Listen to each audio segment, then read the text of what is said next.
Dear students, we will talk about participles in this video. Clear? Participles means present participle, past participle and perfect participle. We have three participles. ठीक है? As we have seen in our last videos, difference between finite and non-finite. There also I told the same thing. So listen. Participles.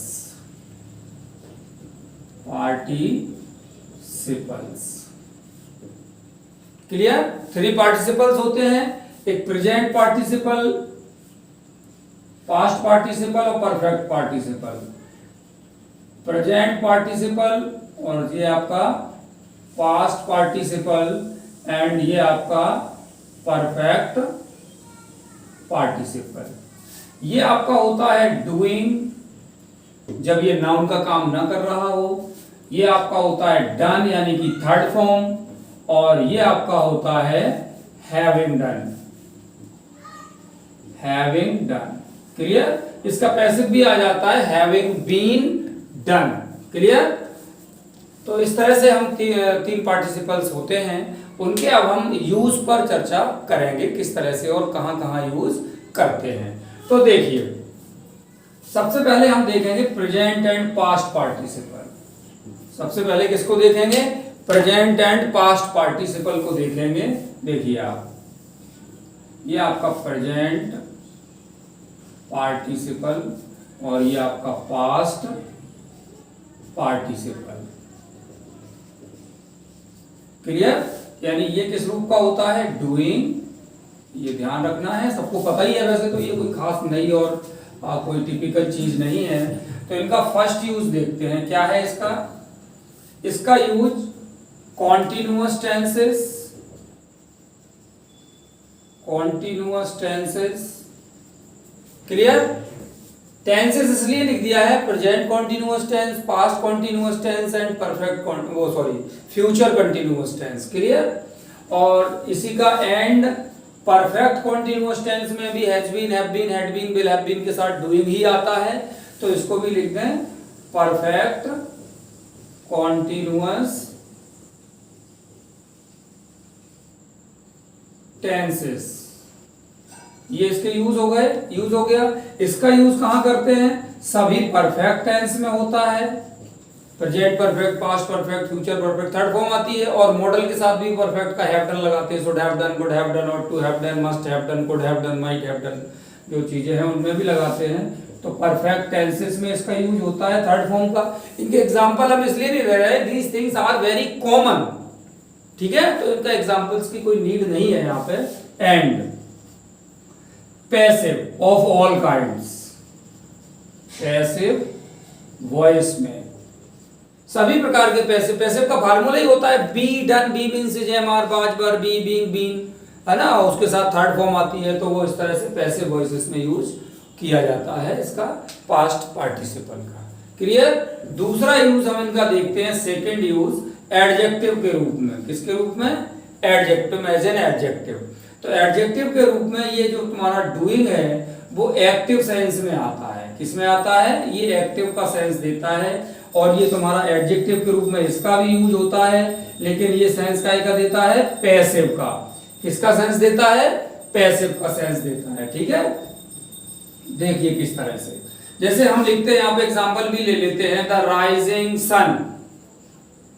The rising sun. इसकी पूरी अगर explanation करें तो क्या हो जाएगी? The sun that is rising. देखिए, that is rising, ये एक्टिव का सेंटेंस है कि नहीं है? क्योंकि पैसिव होने के लिए क्या चाहिए? बी के किसी भी फॉर्म के साथ में थर्ड फॉर्म चाहिए, तभी पैसिव होता है, नहीं तो पैसिव होता ही नहीं है. तो यहाँ पे ये एक्टिव में आ गया कि नहीं आ गया? अब इसका देखिए एक और एग्जांपल देखते हैं.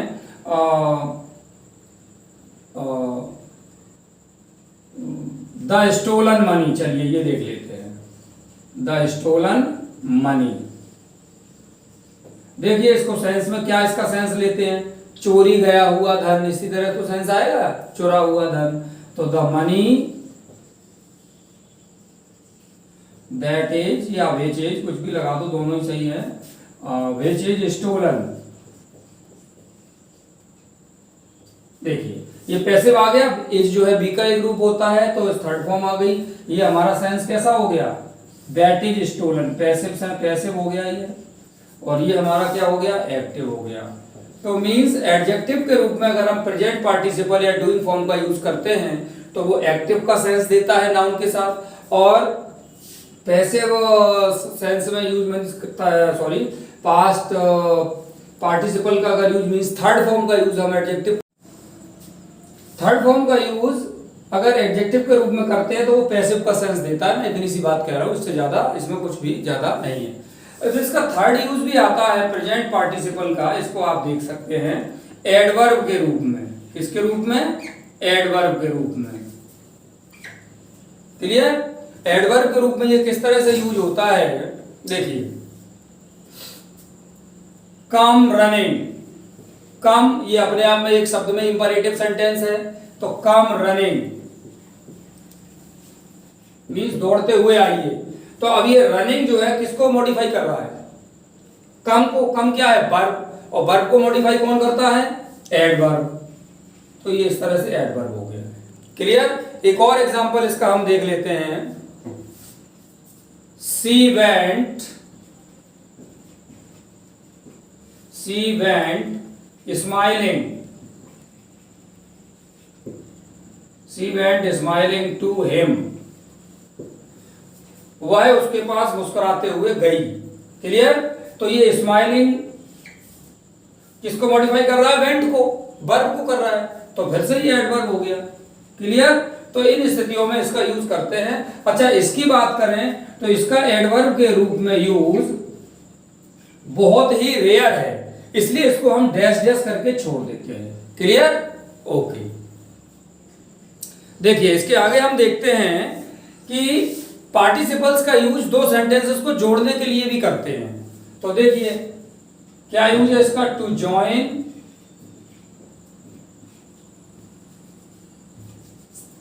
To join sentences. तो इसमें ध्यान रखना जब हम दो सेंटेंसेस को जोड़ते हैं, मतलब दो सिंपल सेंटेंस को जोड़ते हैं, तो जब हम पार्टिसिपल से जोड़ते हैं तो किसी भी नॉन फाइनाइट तरीके से हम जोड़े तो सेंटेंस सिंपल ही रहता है, क्योंकि वर्ब उसमें फाइनाइट तो एक ही रहती है जोड़ने के बाद भी, इसलिए है। ठीक है ना। तो अब हम देखते हैं कि किस तरह से जोड़ते हैं। ए नंबर का सेंटेंस हम लेते हैं, इसमें क्या सेंटेंस है, she heard the cry, she heard the cry. Clear. B number का सेंटेंस हम लेते हैं, क्या सेंटेंस है बी नंबर का, she came running out, she came running out. ठीक है। अब इसको हम बनाते हैं, यहां पे देखो ये फिर से प्रेजेंट पार्टिसिपल है एडवर्ब की पोजीशन में, क्योंकि केम आउट को ये मॉडिफाई यहां कर रहा है, एडवर्ब की पोजीशन में है ये। चलो उससे मतलब नहीं है, अभी तो सब सेंटेंसेस को जोड़ने की बात हो रही है, तो जोड़ के इनको क्या बनाएंगे हम, देखिए क्योंकि सब्जेक्ट दोनों का सेम है, और ये ध्यान रखना कि पार्टिसिपल्स मेन रूप से तो वर्ब ही है, और वर्ब का एक नाउन जरूर होना चाहिए, ध्यान रखना। अगर नहीं है तो वो नेक्स्ट सेंटेंस से अपने नाउन को मान लेता है। देख लिए किस तरह से, तो hearing the cry, hearing the cry, she came running out, दौड़ते हुए बाहर आई। हियरिंग द क्राई, ये देखो पूरा सेंटेंस का सेंस दे रहा है। ठीक है, तो इसको एब्सोल्यूट पोजीशन भी कहते हैं, हालांकि उतने टेक्निकल डिटेल में जाने की जरूरत नहीं है।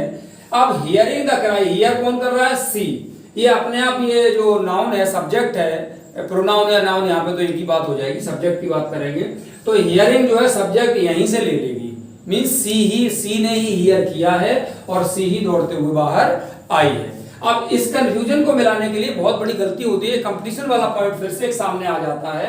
ये एग्जांपल नंबर 1 हम देखते हैं, ठीक है। अब एग्जांपल नंबर 2 देखते हैं।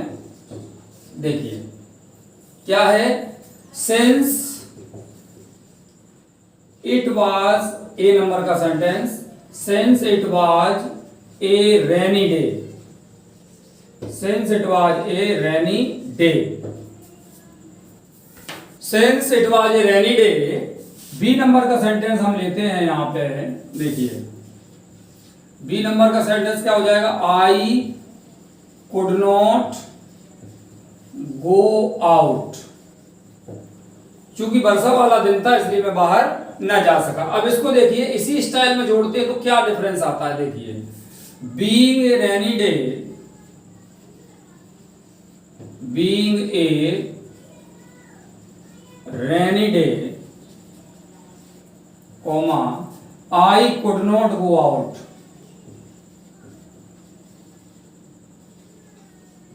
देखिए अब बीइंग ए रेनी डे का, बीइंग ए रेनी डे को सब्जेक्ट चाहिए, सब्जेक्ट क्या हो गया, आई। आई इस पे एप्लीकेबल होता नहीं है, मैं कभी भी रेनी डे नहीं हो सकता, आई कभी भी रेनी डे नहीं हो सकता। इसके लिए हमारे पास क्या विकल्प है, ये बिल्कुल ही गलत है। यहां पे क्या था, ये चीज सही क्यों हो गई, क्योंकि यहां पे भी सी सब्जेक्ट था, यहां पे भी सी सब्जेक्ट था, सेम था। यहां पे डिफरेंट है, इट है और आई है, तो यहां पे हमें क्या होगा, सब्जेक्ट डालना पड़ेगा इट, और फिर ये बी को स्मॉल कर दीजिए जिससे कि पंक्चुएशन वाली कोई मिस्टेक ना मानी जाए। इस तरह से ये हमें लेना पड़ेगा। क्लियर। एक और एग्जांपल इसी तरह का हम लेते हैं। देखिए कुछ चीजें ऐसी होती हैं, एग्जांपल देखिए, एग्जांपल नंबर 3, जिनको उस तरह से लिखना ही पॉसिबल नहीं होता है। और हम देखते हैं एग्जांपल क्या है, देखना अभी डायरेक्ट लिखते हैं, अलग अलग ए बी करके नहीं लेते हैं। देखिए किस तरह से, वेटिंग फॉर ए बस, waiting for a bus, a brick, brick means तो सभी लोग जानते हैं, ईंट आती है मकान बनाने के लिए, उसको बोलते हैं brick, brick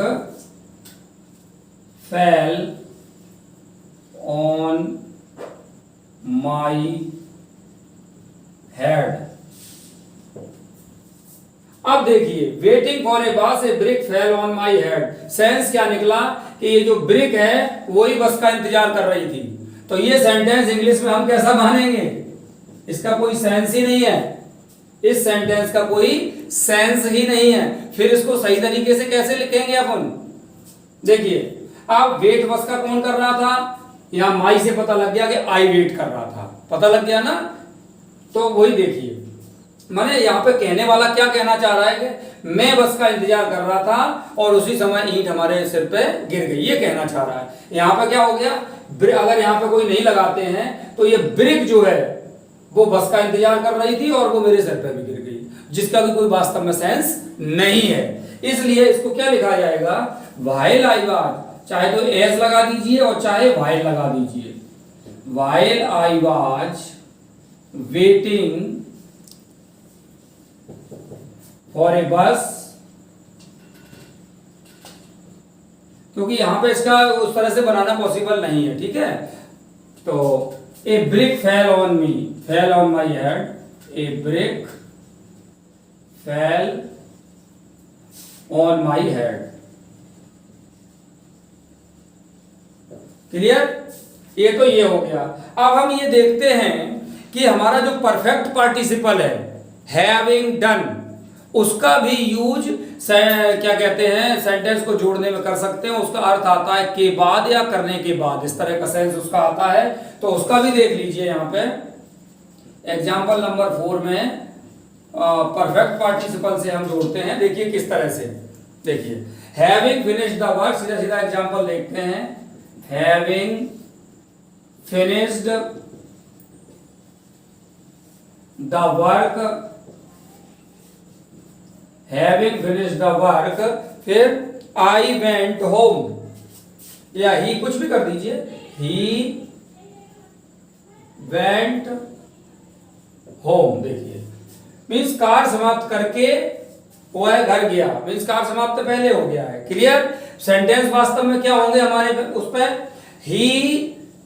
he had finished the work, he went home. Clear? तो इसको ही दोनों जगह कॉमन था तो हमने एक जगह ले लिया है, और हैविंग फिनिश्ड द वर्क, और इस तरह से हमने इनको बना दिया है। क्लियर? इसका पैसिव भी पॉसिबल है। यहां पर सब्जेक्ट क्या माना जाएगा, ही फॉलो अपने आप हो जाएगा, जिस तरह से यहां हियरिंग में सी फॉलो हो रहा था, द सेम वे। लेकिन अगर इसको पैसिव में लिखें तो क्या हो जाएगा, द वर्क, क्योंकि पैसिव में ये ऑब्जेक्ट है, ये पहले आना चाहिए, तो द वर्क हैविंग फिनिश्ड का पैसिव क्या होगा, थर्ड फॉर्म का पैसिव क्या होता है, डन का पैसिव बीन डन, तो यहां पे भी हो जाएगा having been finished, he went home. यहां पे ही स्मॉल आएगी, I am sorry, he went home. इस तरह से इसका है। क्लियर? Okay, thank you.